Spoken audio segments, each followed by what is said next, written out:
on 105.9 FM and streaming worldwide on the WMAL app. O'Connor and Company. 7:06, and we're still employed. It's O'Connor and Company here. Larry O'Connor alongside Julie Gunlock. This just in. Coming up at 7:35, one of our faves, journalist David Marcus on the latest pro-Hamas protests we're seeing in Manhattan yesterday, and whether this might be hitting the brink of no return here with some of the... You saw the New Yorker who was like fed up with traffic being stopped. Yeah. Love him. Yes, he was great. He's like, you're stopping traffic. I got my daughter in the car. Get out of the way. Get out of the way. This is what's going to happen, and it needs to happen. 8:05, Representative Andy Biggs on a pretty big week on Capitol Hill. 8:35, Sean Kennedy, Virginians for Safe Communities. I'm Larry O'Connor alongside Julie Gunlock. Good morning. Good morning to you. And full disclosure, if those don't know or don't remember, I have a daughter who just commissioned out of the Naval Academy this last May. She's class of 23. She's now begun her naval career. And Meredith and I continue to serve as sponsor parents for midshipmen at the United States Naval Academy. We love the institution. We love the men and women who are there and who are formed as young ensigns and second lieutenants. And it's just become part of our lives to be intricately involved with the lives of these midshipmen. They really do give us hope. And that's why I'm very excited to talk to our next guest. He is Bruce Fleming. He is a professor at the Naval Academy, and he's got a brand new book out, I believe today. It's called Saving Our Service Academies, My Battle with and for the U.S. Naval Academy to Make Thinking Officers. Professor Fleming, thanks for joining us, sir. Yeah, delighted to be here. So tell us exactly what you mean by your battle to try to save the service academies. What do you think, in your mind, from your perspective, which should be a pretty well-educated perspective, considering your role here, what has gone wrong with our service academies, in your opinion? Well, first, let me start by saying that I've been there since 1987, so I have more than 30 years under my belt, and I've taught between 3,000 and 4,000 midshipmen. And to give a bow to your introduction, there are, of course, many, many very attractive people, morally attractive and in other ways, at the Naval Academy. And I love the students. I just love midshipmen. It's been an incredible pump for me to teach them. The problem is the administration. So the issue is that professors, we discuss things, right?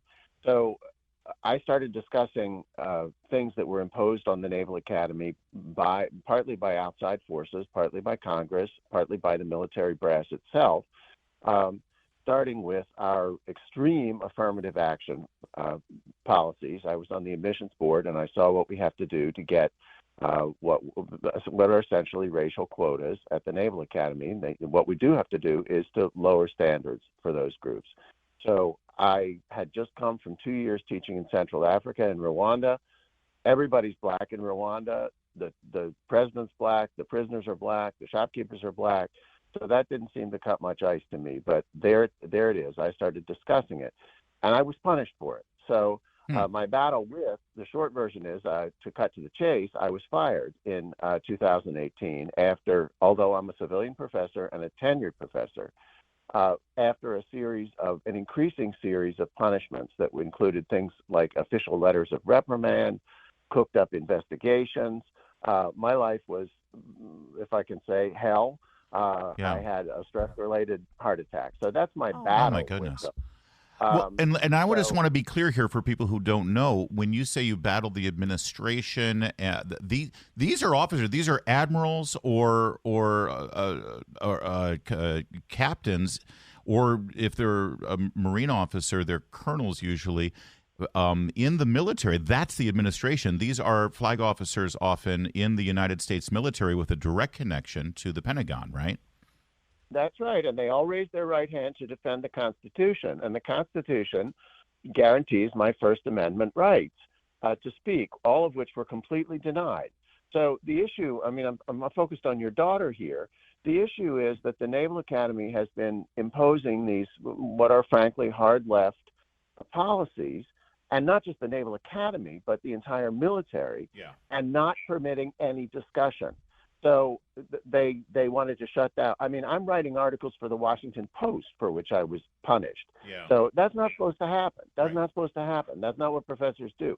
But the larger issue, and the thing that's worrisome for us all, is that they also shut down discussion within the ranks of the military. So you have these same policies being imposed in the military and almost zero possibility for people who actually know what's going on and who see their negative side to push back. So in my book, I say, look, we've got this problem here. We haven't actually won a war in 75 years since World War II. So the unfortunate truth is that I think the reason is that we're all focused now on looking good rather than being good. And discussion that could stop problems in their tracks is not permitted. I mean, there's a lot of problems with these things that are being imposed. It's not just the affirmative action, but then it was the sexual assault training that presupposed that all men were guilty. All the woman had to do was accuse the man after the fact, and basically the administration sidelined him, slapped him with restraining orders. And then the latest invocation is this what's called DEI, diversity, equity, and inclusion, which means telling professors what to teach.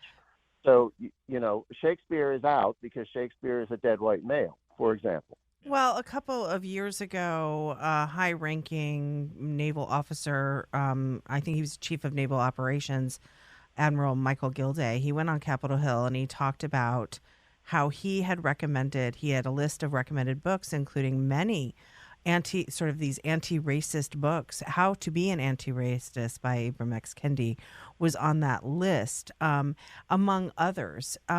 So it isn't just in these academies. It's in the Navy itself, where you mentioned it's no longer Shakespeare. It's these sort of woke books.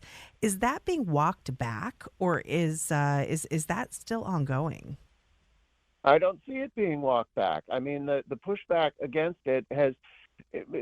Some of the pushback against that has been what we call ham-fisted. In other words, just, jackbooted, just way too strong, and I'm talking about what's happening in Florida. That's wrong. You can't go in the opposite direction and say, professors can't talk about these things. That's what professors do.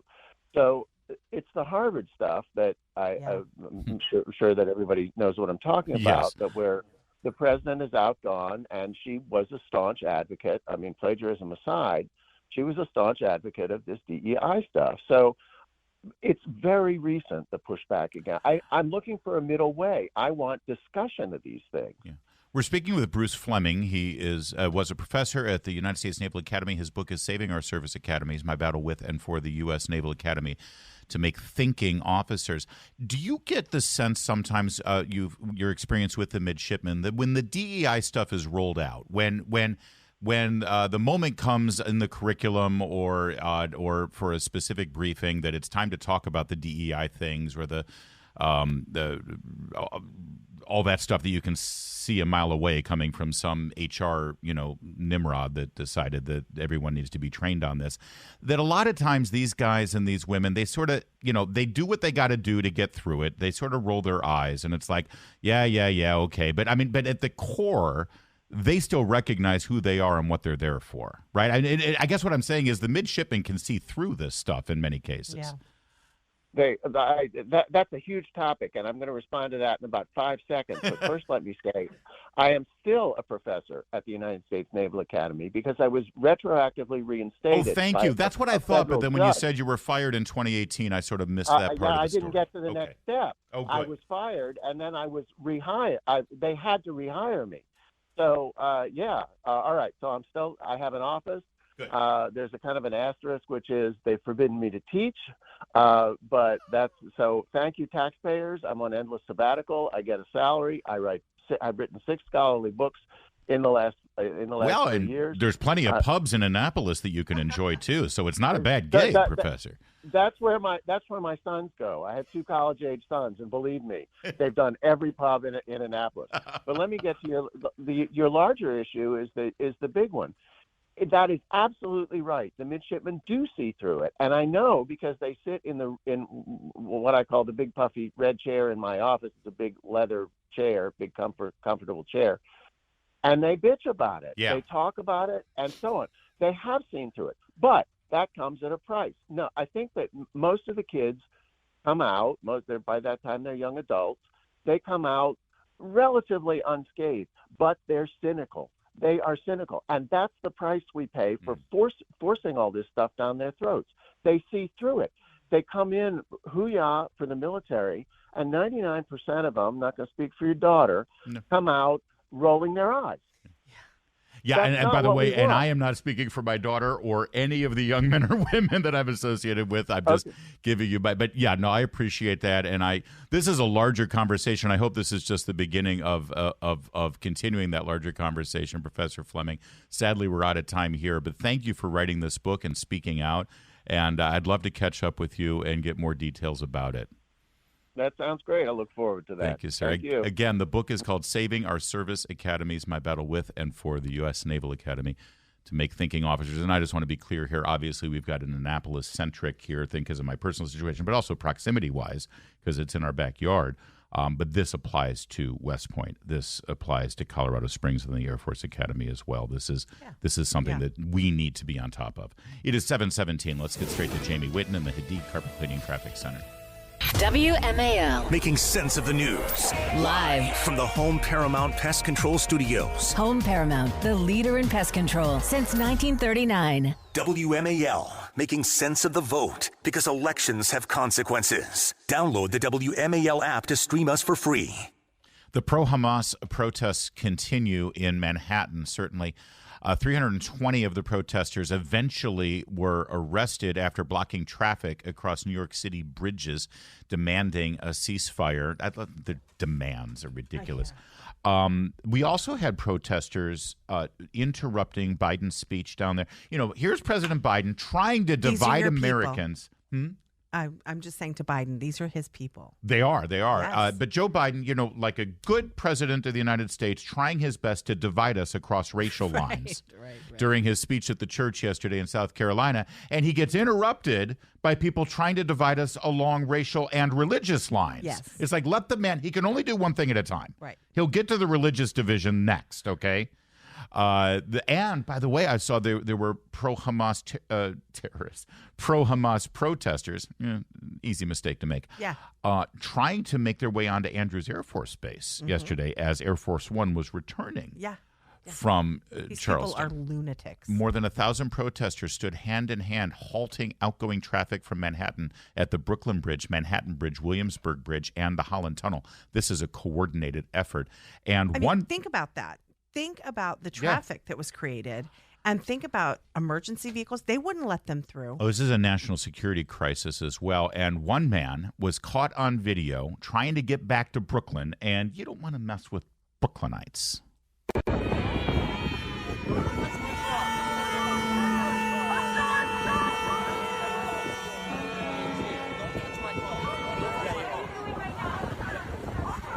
You're disrupting traffic, idiots. You can't do that. That's against the law.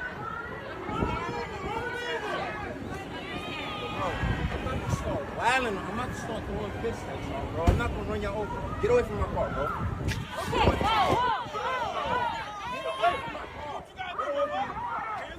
Okay, So he got out of the car then and started sort of trying to because people were messing with his car and they were leaning against the car, trying to press the car. David Marcus, journalist, he's from Philly, but he lived in Brooklyn for many, many years. A good guy, like him a lot. He's going to be joining us later on. He actually tweeted this video out and said, "This is how Trump wins Brooklyn." No. And he said, "I'm doubt. not joking about it. This is." I've never understood this tactic because this is also a tactic used by the climate activists. Right. We want to make your lives miserable. Why? Yes, and with the climate activists, in addition to it being awful and dangerous, also idling in your car, smart solution. Right. Right. Right. But I've never understood this protesting tactic where you make people hate you. Yeah. And you've disrupted their lives. You've possibly cost lives if an emergency vehicle is trying to get through. It's terrorism. You're right. That's what it is. Yep. Terrorists do this. Yes. Terrorists make you hate them, make your life miserable, and they threaten you, and they say, this will continue until you give us what we want. Yes. That's what this is. What is it? No justice, no peace? Mm-hmm. It's that no peace part. Yeah. And this man who was caught on video, he got out of the car. He started pushing back. He said, I've got a daughter in Brooklyn. I am trying to get to my daughter. You're keeping me from doing it. And I appreciate that 320 of the 1,000 were arrested. Why weren't all 1,000 arrested? And why weren't they immediately arrested? Because the Justice Department is too busy hunting down people who are standing outside this Capitol building on January 6th. Well, and for that matter, the New York Police Department, who continues to be led by woke Democrats. But you see these videos, you see the people blocking traffic, and you see police officers standing there. And then, what are you doing? And then occasionally you see a video of a fed up driver get out of their car and drag these people by their hair. And they get arrested. Everyone watching applauds them, but then they might face charges. You're right. Yeah. All right. Well, like I said, David Marcus joining us to really give his perspective on this, because I don't disagree with him. This is the way you win elections if you're a Republican. That's how Giuliani won. I mean, it was 30 years ago, but it happened once. Coming up, David Marcus will tell us how Trump's going to win Brooklyn, and he can thank Hamas. That's coming up next. WMAL-FM, Woodbridge, Washington, a Cumulus media station. Making sense of the news. News Talk 105.9. Now. On 105.9 FM and streaming worldwide on the WMAL app. O'Connor and Company. It is a great Tuesday morning here in your nation's capital. Thanks for being a part of our day, and thanks for letting us be a part of your day. Coming up at 8:05, Congressman Andy Biggs of Arizona to give us a bit of a preview of a busy week on Capitol Hill. We'll have some hearings focusing on Fauci, on Hunter Biden, and we anticipate the impeachment of Alejandro Mayorkas, or at least the beginning phases of that impeachment process. Also at 8:35, Sean Kennedy, Virginians for Safe Communities, the rising crime issues here in the D.C. area. I'm Larry O'Connor alongside Julie Gunlock. Good morning. And Julie, it's our friend, David Marcus. He is a friend. I was going to say friend and mentor, but it's not really a mentor in any way whatsoever. I don't know why I would say that, but he's a good man and a great writer, and he joins us now. David, thanks for joining us. Good to talk with you. Thanks for having me, Larry. And hey, man, if you need a mentor, I could use like 10 mentors right now, actually. David, we were just talking about these protests in Manhattan, the ones that shut down all the egresses off the island to Brooklyn, Queens, and the Bronx. And you tweeted out this video, and you weren't kidding. You said, this is how Trump wins Brooklyn, because of these protesters blocking the bridge and keeping people from going home. Expand on that, because people have to realize exactly where this is headed. Yeah, I got to be honest. This was like a blast from the past for me, and I'll take you on that journey with me. I was in New York. I was living in New York in 1993 when Rudy Giuliani stunned the world, right, and became mayor. Don't forget, a major issue in that campaign, aside from everything else, were the squeegee men. Do you remember the squeegee men? Oh, yeah. These were the guys who would, like, you're waiting to get out the Lincoln Tunnel, and they, like, go up to your car. They use newspaper to, like, spray down your windshield and then demanded money from you. Yes, and all of the traffic got held up, and these guys are just standing in the middle of the road. I'm telling you, Larry, the way to lose an election in New York City is to mess with people's commute. Do not mess with people's commute in New York City. New Yorkers will take almost anything. They won't take that. And you saw that frustration, anyone who saw the video. I love he gets out of the car and he says, I'm not going to punch anybody, right? That's very fair-minded, I think. He's just pushing them out of the way, right? I'm not going to hit you with a fist. I feel like that's good, Let's right? Going the extra mile, yes. David, there's a new Gallup poll actually out showing that young men 18 to 29 are moving to the right. Do you think this sort of culture wars are part of that? Are they just fed up with this kind of stuff? I think so. I mean, my son's a little younger than that. He's only 13, but I mean, I see him and his cohort see this messaging from the left. They roll their eyes at all the sort of Disney stuff and and it really is sort of rolling your eyes, right? It's not this sort of like influencer, I'm angry at the world thing. Right. I think it's just like what you're saying doesn't make any sense, and it doesn't resemble how I feel about myself.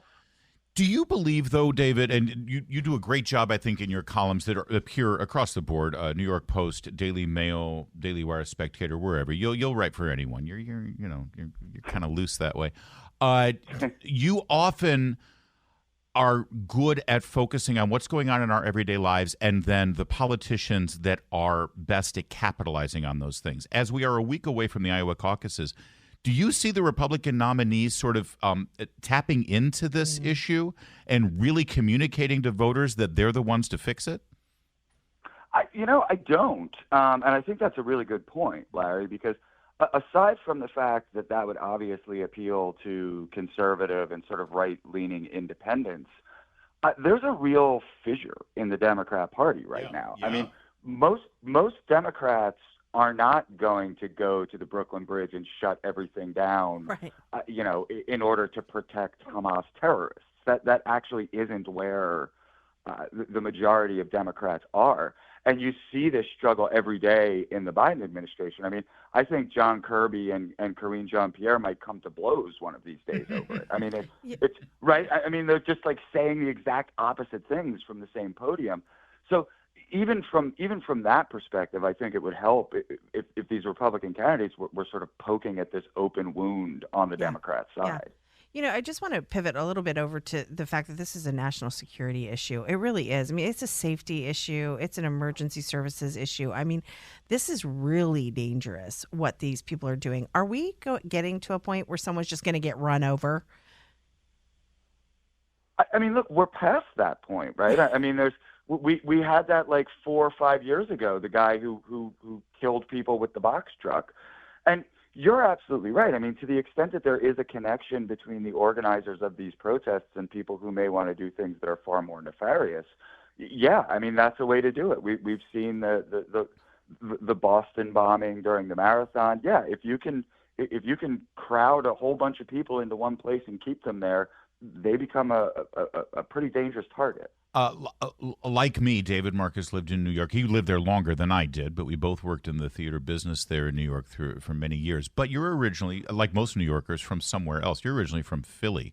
So I got to ask you got to be worried about the Eagles, right? I mean, boy, what a way to limp into the playoffs. They look awful, man. Larry, I was going to be nice and congratulate you for your cheating Michigan Wolverines.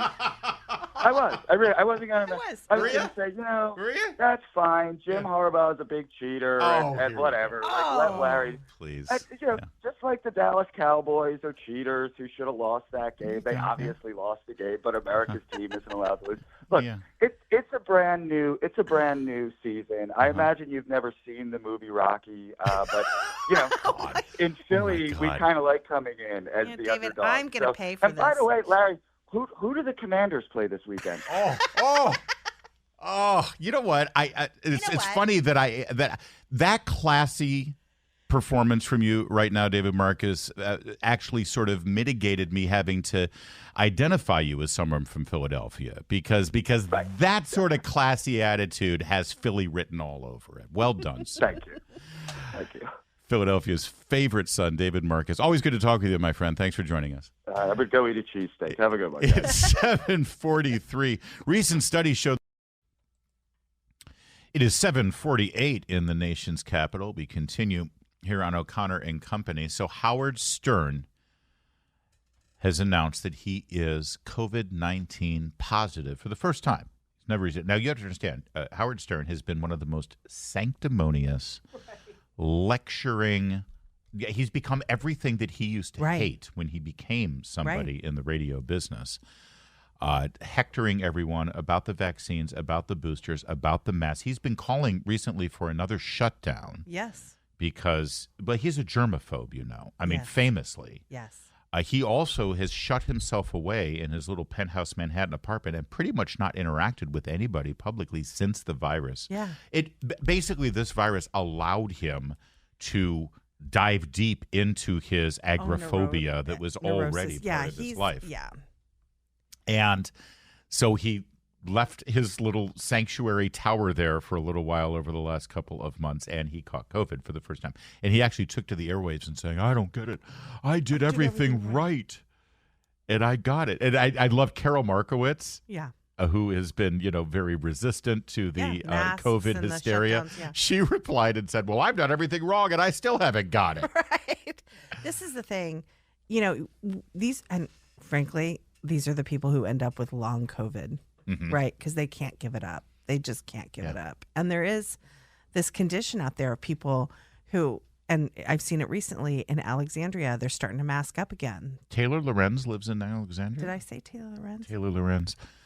Well, she's got some pre-existing conditions, right? Yes. I mean, as soon as you're over 70 years old, you're already susceptible. So you should watch that stuff. Like Howard Stern, by the way. Yes. Recently, he had an argument with his much younger wife, Beth, about, like I'm one to talk, about the fact that she wanted to leave the apartment. She was like, it's been 3 years, Howard. I'd like to leave. I'd like to get out. I mean, serious. It's reached that level with him. Yeah. And she did. Beth has a bunch of plans. She has a wedding shower and wants to go to lunch with a friend. And she wants to be a human being. Yeah, normal person. And he's just terrified of getting COVID. And so Stern has gone out to dinner with friends only once since the start of the pandemic. This is insane. And he's now, I guess, blaming his wife for bringing it in. He spends hours on his radio show complaining about Trump, calling him a Nazi. Oh, he's gone completely woke. Yeah. And he even said, I'm woke and I love it, Yep. Howard said. I'm not kidding when I say he's become everything that he was the bad boy of radio and he was against, fighting against the establishment and the man and all that. Oh, no, he is. He is the man. And look, in all the sort of celebrity gossip rags, you see him in the Hamptons with Beth at some animal, fundraiser. They are almost a parody of a childless Hollywood couple, with all their pets and all their charities and all their cocktail parties and lawn parties in the Hamptons. Yeah, he is not what he used to be. I should probably say for people who are under the age of 40, I should have started this by saying Howard Stern used to be a radio host. Yep. And had a pretty healthy career in the radio business. And then he took a huge paycheck to go to satellite. Right. And really has been irrelevant since then. Yes, no one listens. Except when something like this happens. Right.